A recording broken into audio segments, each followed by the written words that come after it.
انا مش عايز اسمع حد بيقول ان الاهلي نادي الدولة.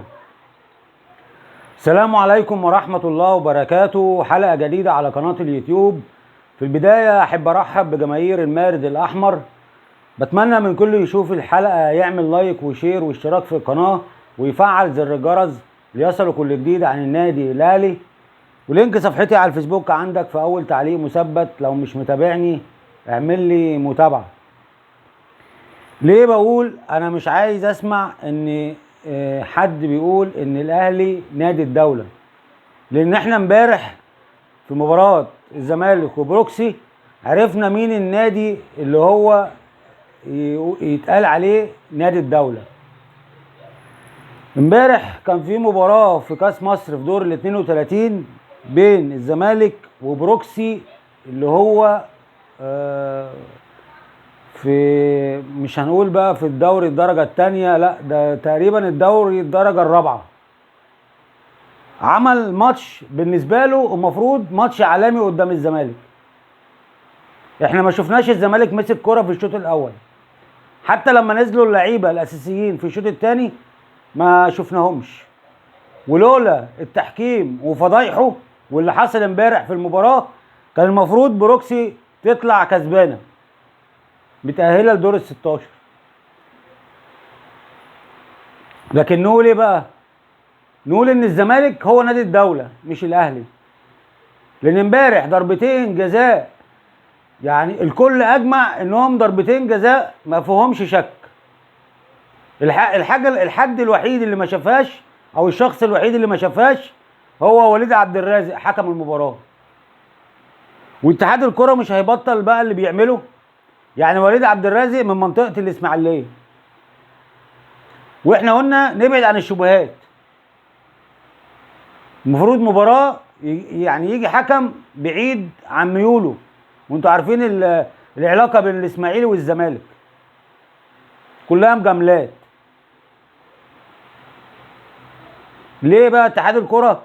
اول حاجة غلط غلطتين، ان هو عين وليد عبد الرازق حكم للمباراة، وانه ما يعني خلى الدور ال 32 من غير فار. ليه؟ ما انت كده كده اتحاد الكرة هو اللي مسؤول عن الفار. يعني ايه الحكمة ان هو الفار ما يشتغلش في الدور ال 32؟ يعني ايه الحكمة؟ يعني فلوس زيادة هتدفع؟ ما المسابقة هتبوظ. وامبارح يعني في المباراة زي ما قلنا ان الحكم وليد عبد الرازق بوظ الدنيا، وحرام عليه انه يضيع مجهود فريق، يعني فريق يعني لسه طالع للنور، فريق مواليد 2018. انا مستغرب على اللي بيتكلموا او اعلام الزمالك بيعملوا او بيقولوا. عرفتوا بقى ليه الزمالك انسحب من نادي من ماتش السوبر؟ الزمالك لو لعب ماتش السوبر كان على الاقل يعني هيشيل 5-6 جوان باللي احنا شفناه امبارح ده. هم عشان كده عشان انا طلعت قبل الماتش وقلت الحجه مش حجه كهربا. الموضوع مش موضوع كهربا وعقوبه، لا، هم خايفين يقابلوا الاهلي عشان عارفين حجمهم. مش فكره كهربا وعقوبه، لا، هم خايفين يقابلوا الاهلي. طب هتعملوا ايه في ماتش الدوري؟ هتنسحبوا برضو؟ احنا لسه لينا ماتش مع الزمالك في الدوري، هتنسحبوا ولا هتعملوا ايه؟ عايز اعرف بس. والنهارده طلع بيقول لك من اتحاد الكره ايقاف حكم المباراه. طب ليه من الاساس؟ ليه نجيب واحد هيعمل مشاكل وبعد كده نرجع نوقفه؟ ليه؟ طب ايه اللي هيستفاده الفريق بروكسي من وقف الحكم؟ ايه اللي هيستفاده؟ ولا هيستفاد حاجه.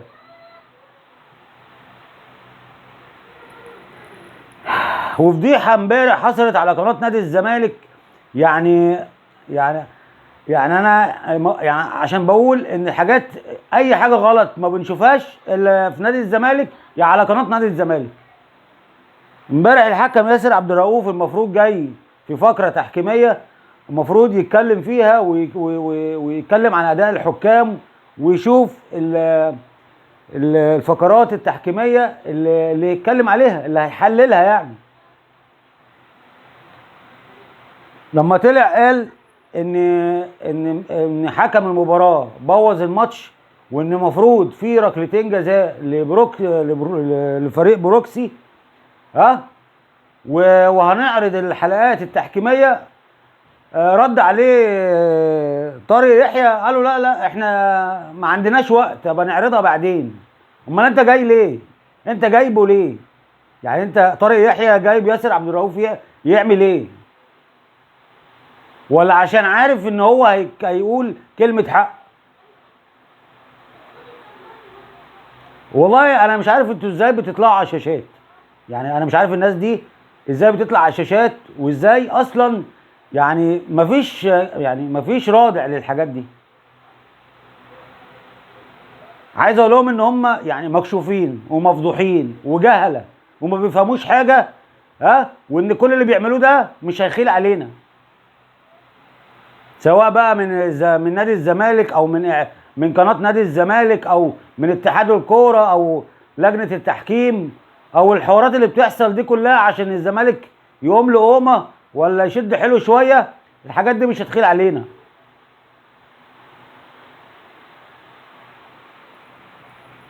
انا مش عارف هنخلص امتى من الحواديت دي.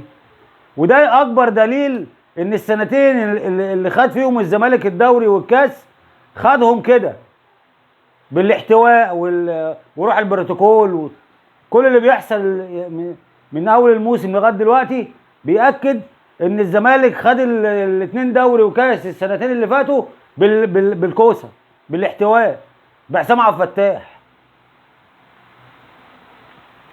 يعني الاهلي يعني ربنا بيجيب له حقه وهو قاعد زي الباشا. يعني كل الحقائق بتبان وبتظهر من غير ما يعني ايه، ده من كرم ربنا، من كرم ربنا علينا. فيا ريت يعني تخلوا عندكم دم شويه، وتدوا كل واحد حقه في التحليل، وحتى في التعيينات تدوا كل واحد حقه، تحطوا كل واحد في مكانه. لكن اللي بنشوفه ده هزل، ضحك على الدقون. مش عايز اقول كلام يعني اكتر من كده عشان ما اغلطش، بس هو يعني حاجات ما يعني ايه، ما تسرش الكره المصريه، بتسوق صوره المسؤولين اساسا، المسؤولين على الكوره.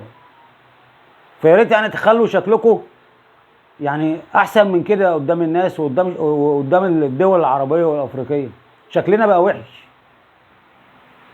هنفضل كل مره نقول فضايح مش عارف ايه، فضايح مش عارف ايه. ويا ريت كل واحد يعني يلم نفسه ويعرف وظيفته ايه، ويعرف حتى يمارس وظيفته. مش كل واحد بقى في وظيفه ولا في منصب هيمشي ورا ميوله والدنيا هتخرب، سواء منصب المسؤول ده اهلاوي او زملكاوي. احنا بنتكلم عموما يعني. عامة انا في نهاية الحلقة انا بس عايز الناس تدعم الحلقة وتعمل لايك وشير واشتراك في القناة وتفعل زر الجرس عشان صوتنا يوصل لكل الناس. وما تنسوش ان قناة المارد الاحمر للاهلي والاهلاوية.